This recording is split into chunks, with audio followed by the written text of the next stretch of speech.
In an ocean of information about practices that promise to lead you into a tantric path, how do you know which one is for you? And how do you differentiate the real wisdom from the polluted neo-tantric practices that promise a fulfilling sexual life? With the amount of information that we are flooded with every day, the most important thing that you can have is discernment. So, what is the one practice that will help you become more discerning when it comes to choosing your path and at the same time create a solid foundation for the practice of Tantra? That is what we'll cover in this video.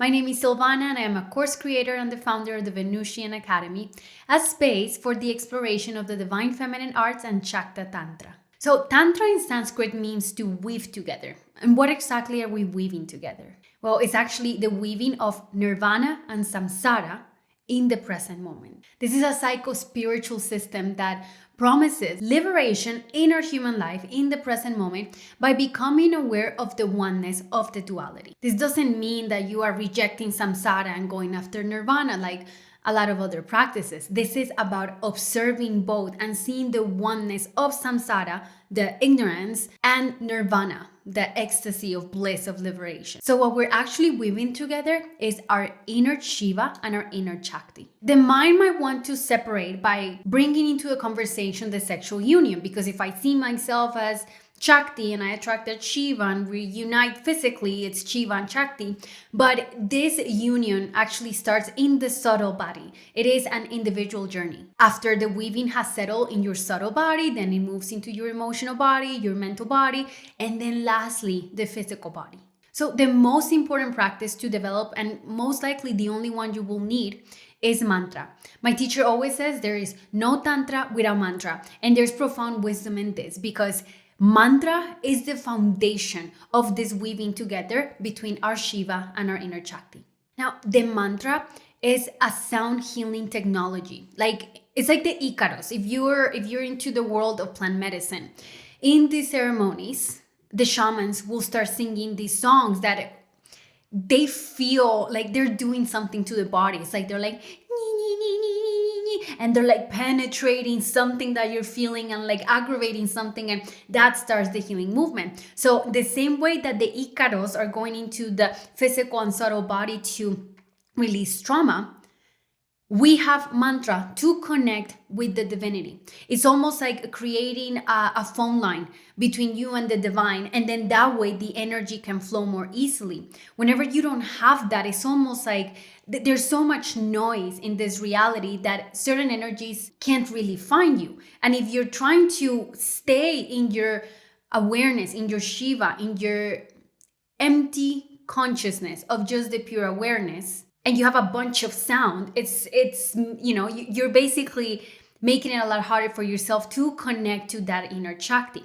Whenever you are chanting the mantra, it's like you're using all of the power and all of the energy of all the people that came before you that chanted that exact same mantra to create a little vehicle so you can connect directly with the deity, with the divine. That is the power of mantra. This is just like scratching your surface. There's literally books and books and books written on the mechanics and the actual sound technology of mantra. But the way that I've been able to feel it in my life and feel it as a practice has been like that. It's almost like a tunnel gets created, and it's a lot easier to connect with the energy and to feel the vibration in the body. And there's 4 steps to start working with mantra. Whenever you find the mantra that is aligned to you, you can find it through a Vedic astrologer, you can find it through seeing which one you feel connected to, or better yet, if like a teacher or a guru gives it to you, that would be the best route. I found mine by myself by exploring, my Vedic chart, and then I received confirmation from 2 Vedic astrologers that was in fact my mantra. And then I met a tantric teacher that gave me the exact mantra. And you have to keep in mind that for like one deity, there are hundreds, if not thousands or hundreds of thousands of mantras. There's different variations. So to find the same one in like 3 different places, for me that was just like, wow, this is it. So this is an invitation for you to, you know, explore, find the one, or make the prayer and then wait for life to give you your mantra. Once you find it and you know which one you want to work with, the most important thing, like, don't do anything else before you master this. The most important thing is to learn the correct pronunciation. Sanskrit is a very ancient language, and because it's so ancient, we're connecting with the energy of all the people, again, like I said, that have been chanting that same mantra. So the pronunciation, if you do it correctly, you're like tapping into that specific channel. If you're butchering, it's not having the same effect, and actually some people seem to think that it has a malefic effect on the practitioner. I don't know about that. I just know that it's important to learn how to pronunciate it correctly, and there are so many resources online where if you don't know how to like chant something, you can put like, you know, how to pronunciate this in Sanskrit and you can actually hear it. So mastering the specific pronunciation, it's key, which means that most likely you might want to start with a shorter mantra so it's not too complex. Like simplicity in this work is everything, because once you establish a strong foundation and you've mastered one thing, then you can move on to the next one, or you can choose another mantra that's bigger. But personally, I think like choosing one mantra and mastering that one mantra throughout your life is going to reap the most fruit. So second, like I said, that it's the simplicity of it, making sure that first you can pronunciate it and you learn how to do it. Second is something simple. Don't choose like, you know, a 22 syllable mantra that is gonna, it's almost like leave that for the sages, right? Like most likely if you're here, you're like in the introductory spaces of Shakta Tantra or Shaktism, or you're just curious about Tantra. So if you're curious about beginning this practice and starting this journey, then something simple. Go with your gut, follow your intuition. The right mantra will find you. Third most important thing is your intention. What is your intention? Are you genuine in your connection? Is there like a sense of devotion when you're chanting? Or are you just doing it for the sake of doing it?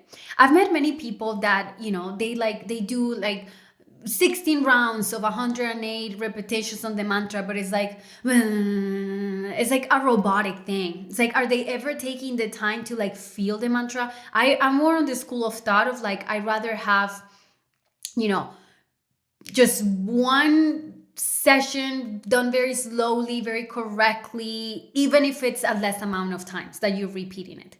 Over time, sure, you can, you know, increase the practice and increase the numbers, but to really connect with the energy of the mantra and to feel it is more important. To have the right intention, have the right devotion, choose the mantra of a deity that you feel a natural attraction to, a natural devotion. The energy of devotion is, you can't fake it. It's either there or it's not. So if you're not feeling devoted to any deity, then just don't do it. It's a waste of time. Well, not a waste of time, but why are you even doing it if the true devotion isn't there? So I think that's the importance of intention and having devotional disposition whenever we're doing these practices. It's almost like, for me, it's like sending a love letter to the divine and saying like, look, I'm learning this new thing because I want to connect with you. I think that there's a very beautiful responsiveness that happens whenever we take these practices from this place of devotional offering with the intention of connecting with an open heart, not trying to get things, not trying to like pull energy, but just to express love to the divine. And after you've mastered these 3 steps, right, you know how to pronunciate it, you found the simple mantra that makes you feel that thing, and your mind and your heart are in the right place, then you can begin developing your japa. So japa is the meditative repetition of a specific mantra. And there are 3 types of japa. So the first type is Vachika japa, and that is the loud, audible repetition of a mantra. So for example, a Vachika japa will be Om Krim Kaliyai Namaha, Om Krim Kaliyai Namaha, Om Krim Kaliyai Namaha, and you go throughout your 108 repetitions, right? Then the second type of japa is called Upanchu japa. So this is a whispered mantra. There's no audible sound, but you're feeling the mantra inside, and there is a movement of your mouth. So it's like Om Krim Kaliyai Namaha, and you're doing your 108 rounds of that one. The third japa type is Manasa japa. So this is the visual recitation of the mantra, where you're actually visualizing the mantra. So there will be no sound and there's no movement. You're just... And there are some sages that seem to believe that the manasa japa is the most effective. I think like all of them are. I think they will have like their own gift, because sometimes I want to hear it so I can sound my body, and then sometimes I'm in a very contemplative state, but I don't have the force to like chant the mantra aloud. So in that case you can use upamshu japa and just do your mantra. But then if you are going about your life and you remember the deity and you want to chant, the manasa japa will help you do that. Usually whenever you're chanting and you want to take on a practice of chanting mantras, you want to find a rosary that has 108 beads. And I'm going to show you guys. Okay, so this is my Kali rosary. And I have one of these for each deity that I chant to. Because like this one it has red corals, made of red coral. And red coral is the preferred stone to chant to Kali. This part is called the guru bead. And you don't ever use this one the big one to count. So if you're doing silent mantra and you have your eyes closed and you're getting to the end, what you do once you get to the end is like, you don't count that one, you turn it around, and then you go back the other direction. So you never want to cross the guru bead. And also you grab it with your middle finger and thumb, not the index finger. Usually the index finger, you use it to hold the bag if you have a bag. Otherwise, the movement of each of the beads is gonna happen with your middle finger and the thumb. So there's a whole science about the japa malas and how to use them. Basics is usually these come with 108 beads. You don't use the guru bead to count, which is usually like made of another material, or it's like bigger in size. You don't use that one at all. That's just your point, letting you know that you finished, and then you turn around the rosary and then go back into another round. When I started, I started doing one round, then I moved up to 3 rounds. When I was in the ISKCON community with the Hare Krishnas, they tell you do 16 rounds a day. I could never do 16 rounds a day. It was just too much. I mean, I could do it mentally, but just like holding the thing, that wasn't my thing. And then when I got my personal mantra, it's a very long mantra. So I make sure like my daily goal is to do 1 full of these per day.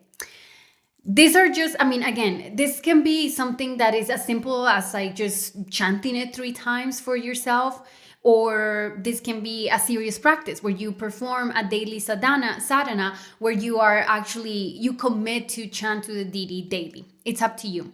The most important thing to understand is that if you are serious about wanting to explore Tantra, you have to begin with your mantra. And that becomes like the basis of everything, of this work. So yes, there's all this conversation about, like the bliss of union whenever you're in tantric practice and all of that, right? It's so attractive.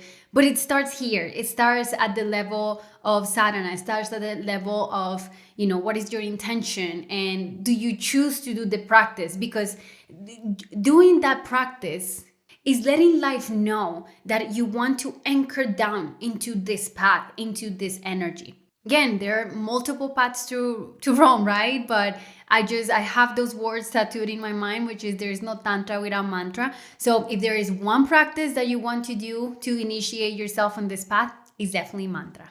And if you'd like to learn more about Shakta Tantra, healing the inner child, and creating a softer lifestyle, please make sure to subscribe, like this video if you liked it, and check out all of my offerings in the description box below. All right, guys, have a good day, and I'll see you next time.